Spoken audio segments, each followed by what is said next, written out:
Hi, guys. Hi. Wendy brought up the porn names, the pet first street. Mine is Sassy Beaver Creek. That's real. I just wanted you to know.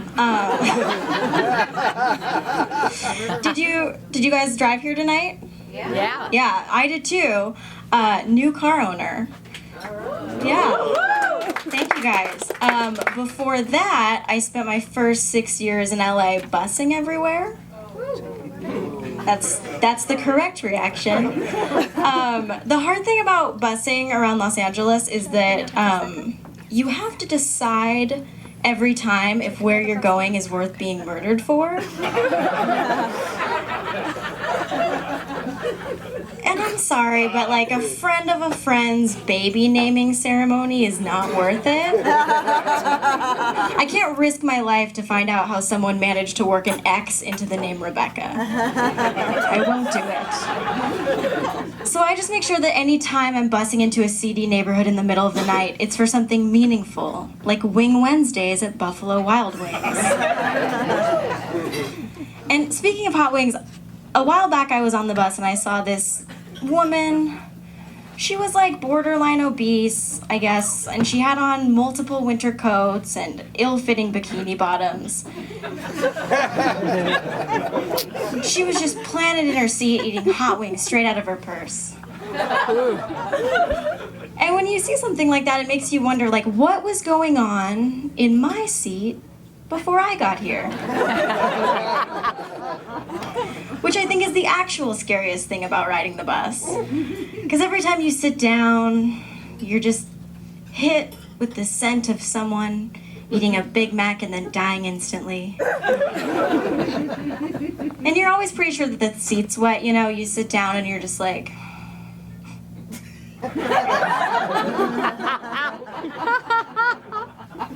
Is it wet? I think it's wet. Yeah, it's wet.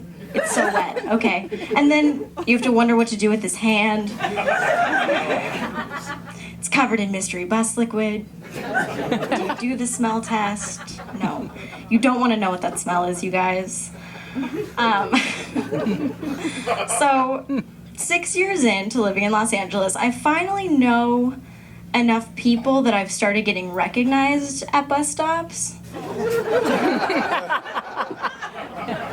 Which is humiliating because it's never my friends driving by me and seeing me on the side of the road. It's always people that I've dated or like my wealthy yoga clients. And whenever they bring it up, it's so uncomfortable because they're just like, oh, I think I saw you the other day.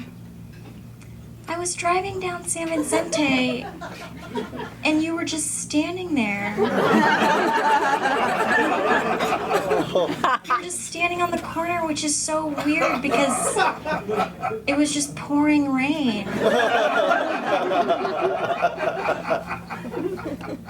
Were you waiting for the bus? And it's so awkward because I just have to be like, that wasn't me.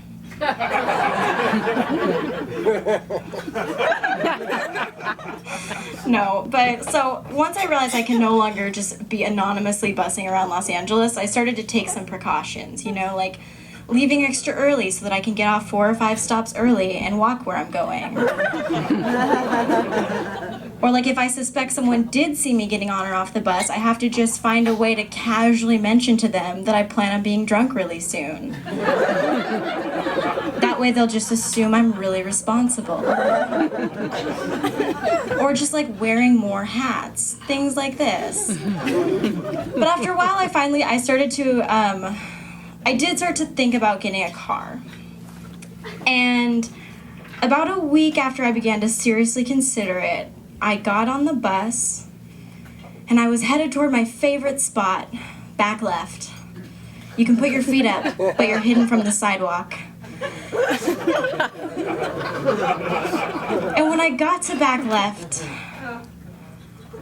I saw that someone had defecated on it. I know. I'm sorry, I know you're eating. I was too.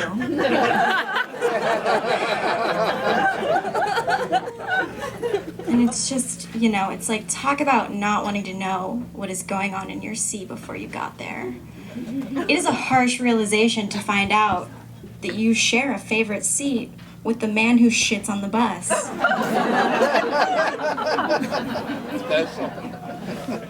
So after that, I knew I had to get a car. And it was just the type of beautiful sign I was looking for. And so I got my car, but that didn't fix the problem that I'm terrified of driving. So for the last 3 weeks, my car's mostly just been in its spot while I've continued to bus around Los Angeles. But it's different now because I do it with confidence, I don't care if people see. Let them look.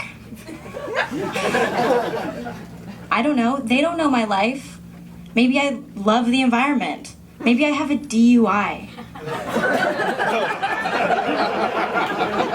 As long as deep down I know that I'm not a broke-ass carless hoe anymore, it doesn't matter what they think. I'm on top. Just a sad thing to be confident about. I'm also an avid online stalker. And being an internet stalker is hard, I guess, because you use information in a way that creeps out even your closest friends. Like, I don't know, say your friend is having a bad day. What do? Tell them everything will be fine? No, that's useless. You think back to happier times. Maybe you two were out to lunch 3, 4, 5 years ago, I don't know, and she told you that she thought the waiter was cute. So you do the obvious. You Google the restaurant. You find the name of the owner of the restaurant. You track down his Facebook and you scour it for photos of the restaurant that other people are tagged in. Then you go to those people's profiles and you go to their friend lists until one of them is not private. Then you search that friend list for the name Jeremy, because guess what? You remembered it after all these years. You find Jeremy's Facebook, but it turns out he's engaged. Not a problem. You take a picture of your friend's face and you Photoshop it onto Jeremy's fiance's face. What's that? The pixelation's off and this looks and feels ridiculous? Not a problem. Get a new photo. Try again. Perfect. This one matches. Throw a picture of your friend's dog into the picture as a finishing touch. Send it her way. No explanation needed. And then your friend tells you you're weird. Fuck that. You wanted to date a waiter. I'm just a dreamer. This skill also makes online dating difficult. Because you have to pretend to know nothing about someone you've extensively researched. So, say that you met this guy and you liked him because he had a really clever about me. It was like, hey, I'm Eric. I share a last name with an Arctic explorer and a novelist. There's also a golf supply store located in my hometown with my last name. People always ask me if my family owns it. It can get kind of annoying. Really clever. So you're out with Eric and things are going great until he says, "What'd you think of my riddle?" And you say, "Child's play, Eric." I searched for Arctic explorers named Eric because I figured that list couldn't be very long. I was right, 23 names. Then I cross-referenced it with a list of authors named Eric Lawrence. I cross-referenced it with a list of authors named Eric. One hit, Eric Lawrence. Lawrence Golf Supply, located in Indio, California. What do you know, Eric? I'm from a small town too. Now I know you said your family didn't own that golf supply store, but I did manage to track your parents down. Found your childhood home, took a look at it on Google Earth, noticed you had a basketball hoop in the driveway. Made me wonder if at one time you were an athlete, so I found your high school yearbook. Thanks, eBay! And I see that you played basketball. Took your team to state. Congratulations. Sorry about that knee injury. Must have been devastating. But enough about you, Eric. I will have the hot wings. Thank you, guys.